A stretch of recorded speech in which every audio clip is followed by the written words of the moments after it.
Happening now, thousands of refugees stranded at Turkey's border with Greece. The Turkish president said he would not stop migrants from crossing into Europe, but Greece is refusing to let them in.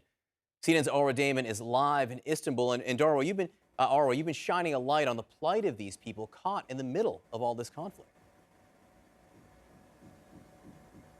Yeah, John, we spent the weekend up there, and President Erdogan is basically saying to the West, you have not taken on a share of this burden. Now the borders are open and you are going to be forced to take on your share of the refugee burden. But on the ground, this is how it is impacting the lives of those migrants and refugees stuck on the Turkish side of the border. They just spent a night cold and wet out in the open. And for what?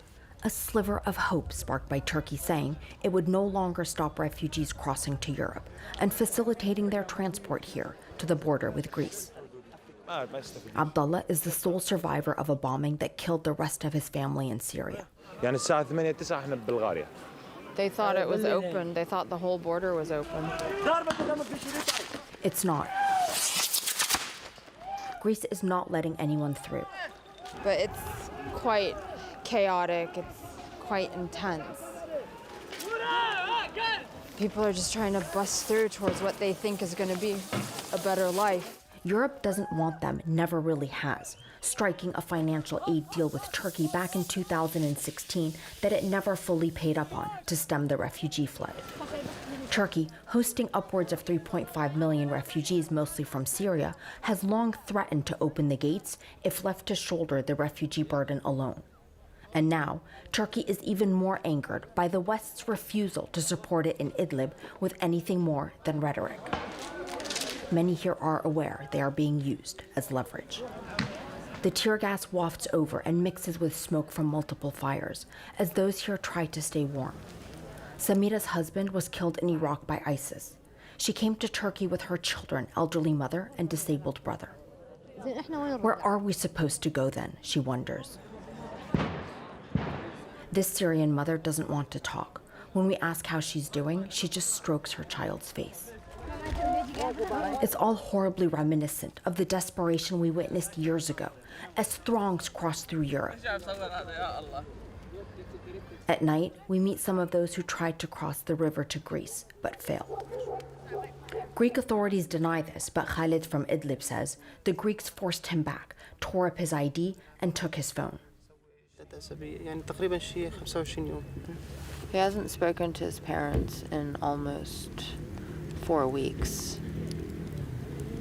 And they're in Idlib, they're in the camps. He's worried about them.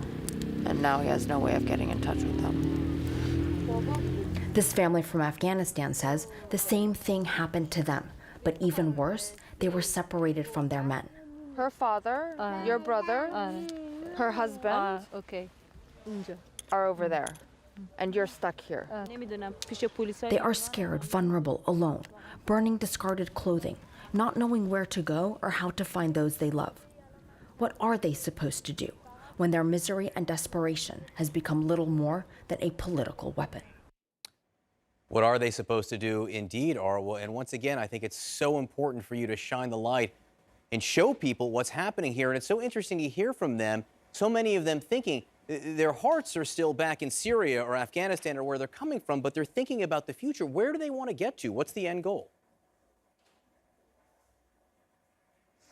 They want to get to Europe. They want to basically get to a country where they'll be able to build a better life. Look, many of those people who you saw there have actually been in Turkey for a few years, but they're saying that trying to survive in Turkey is very difficult for them at this stage. It's hard for them to find employment, put their kids in school. It's hard for them to find housing. Turkey has been feeling the effect of bearing the bulk of the burden of the refugee crisis, plus its economy has been in a downward spiral and prices have been going up. That's one contributing factor. But the other also is that right now, as you saw in that report, Turkey is using these refugees as leverage against Europe. While we're up at the border, you do see them being encouraged into certain directions to go and try and get across at this part of the border fence or to try this part of the river.